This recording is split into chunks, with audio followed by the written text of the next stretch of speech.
இந்திய கிரிக்கெட் வீரர் புஜாரா ஓய்வு பெறுவதாக அறிவித்திருக்கிறார். கூடுதல் விவரங்களை எமது செய்தியாளர் மணிகண்டன் வழங்க கேட்கலாம்.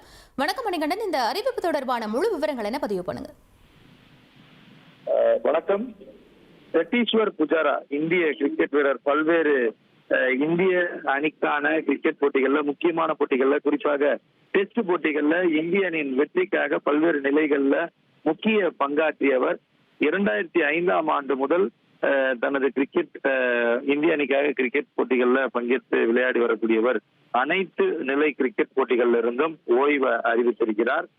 முக்கியமாக இவரது டெஸ்ட் கிரிக்கெட் போட்டிகளுடைய நாக்குகள் முக்கியமான போட்டிகளாக பார்க்கப்படுகிறது. 2010ஆம் ஆண்டு ஆஸ்திரேலியாவுக்கு எதிரான போட்டியில முதல்கரமாக அவர் போட்டியில விளையாடி இருந்தார். இறுதியாக 2020ஆம் ஆண்டு நியூசிலாந்துக்கு எதிரான போட்டி தொடரில் அவர் விளையாடி இருந்தார்.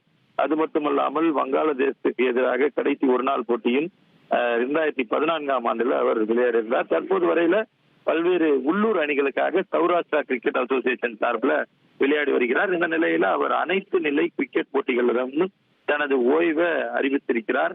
இந்திய அணியுடைய ஜர்சியையும் அதே போல போட்டியின் போது இந்திய தேசிய கீதத்தையும் பாடியதை நான் எப்போதும் மறக்க மாட்டேன். அதுதான் என்னுடைய வாழ்வின் ஆகச்சிறந்த நாளாக இருந்தது. இருந்தாலும் அவை அனைத்துக்கும் ஒரு இறுதி என்பது உண்டு, ஒரு முடிவு என்பது உண்டு.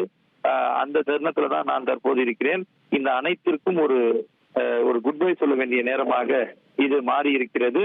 அனைத்து நிலை கிரிக்கெட் போட்டிகளிலிருந்தும் ஓய்வு பெறுவதற்கு நான் முடிவெடுத்திருக்கிறேன். அனைத்து அன்புக்கும் ஆதரவுக்கும் நன்றி என அவர் பதிவிட்டிருக்கிறார். இந்த பதிவின் மூலமாக இந்திய அணி மற்றும் ஒரு கிரிக்கெட் ஜாம்பவான இழந்திருக்கிறது என்று தெரிவிக்க வேண்டும்.